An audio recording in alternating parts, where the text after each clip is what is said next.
I previously mentioned a bit by comedian Shane Gillis about the trouble with an increasing number of women viewing adult videos. Now, if you haven't already seen it and you want to, I would recommend going to Netflix and watching his special Beautiful Dogs and then returning. So I don't remember verbatim what he said, but the gist of it was that now that more and more women are watching adult videos, both men and women are garbage in the bedroom. And it was really funny the way that he delivered it, but it was also really sad because unfortunately it is accurate.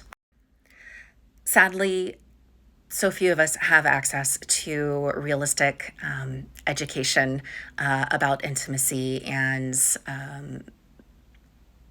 things of relational nature. I have to be careful what I say here.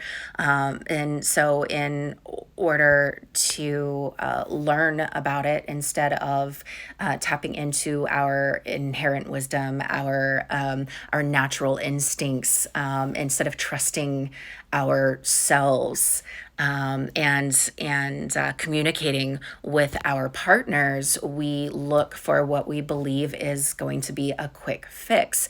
And for many people, that is adult entertainment. They must be forgetting that this is entertainment. You know, what they're seeing is a production. These are actors and actresses performing something that is inauthentic, inorganic. They are depicting images and they're recreating sounds that are inspired by a fantasy of very often a director, a man, and very often that person is quite a twisted individual. That's an entirely different video, but these are false theatrical performances by paid actors and models, and not demonstrators. They're not educators. They're not people who are here to show us what actually should be occurring in our private lives, in our bedrooms, or wherever it is you take your action. So people are looking to these images as guidelines for what they should be doing. And they're unsatisfied in their personal lives. They wonder why they aren't as happy as they think they should be when they mimic these performances. They wonder why their partners aren't as satisfied as they think they should be when they've gone through all these motions that they saw in the movies or, on the online platform. And this isn't just for young boys, and this is for men and women of all ages. So, an example is a few years ago, I spoke with a woman who was about 40 years old, and she told me that she was a glug glug girl, let's say. And I asked her, well, why would you do that? And she was like, well, what do you mean? Isn't that what I'm supposed to do? And it broke my heart because, I mean, if that is authentically just how she sounded, if she was making if she was doing that because that is what actually happened, rather than that's because she saw someone else do it and she thought that's what she needed to recreate in reality to be validated or accepted or desired, that's fine, but that wasn't the case. She was basing her reality off of somebody who was playing pretend.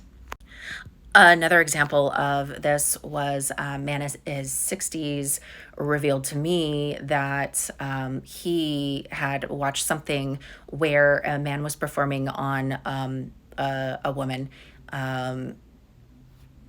in a video, and he did that, like that head shake thing, that really bad,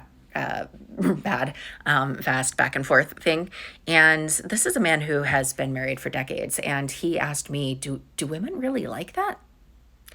But again, that is a very performative action. It is made for the camera. It is made to look, to be aesthetically engaging for a third party, not to actually serve as a guide about how to genuinely connect with your female partner. And if you want to know what your female partner likes, you should ask her. Ask her, Words are hot. Language is really a beautiful, steamy thing. And I know it's hard for people to have conversations about things like that. We aren't given, generally aren't given the vocabulary, we aren't given the language that we should be to be comfortable learning how to use it. We aren't taught how to articulate these things.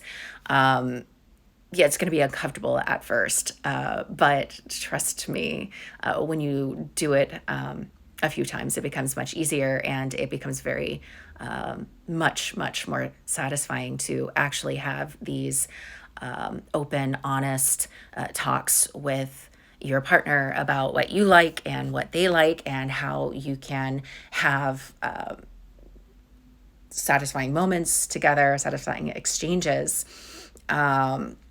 So you've just got to lean into, you have to embrace that discomfort. It's going to be awkward, but only the first few times. And then it gets much better.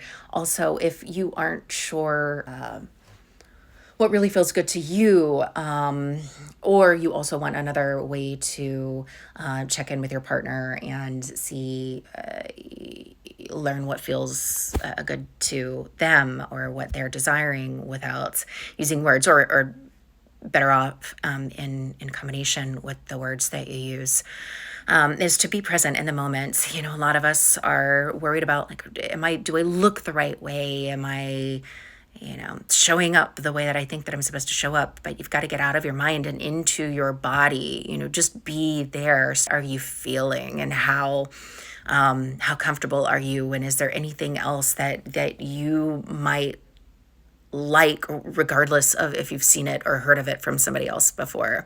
So be in your body, be in the present moment, and definitely use your words to communicate. If you're looking for education about intimacy and connection in cheap, fast media, is going to make your connection feel like what you're viewing, cheap and fast, and really ultimately very unsatisfying. If you need some ideas about how to get into your body, how to be in the present moment, or how to have conversations about things that maybe you haven't spoken with your partner or partners before, let me know.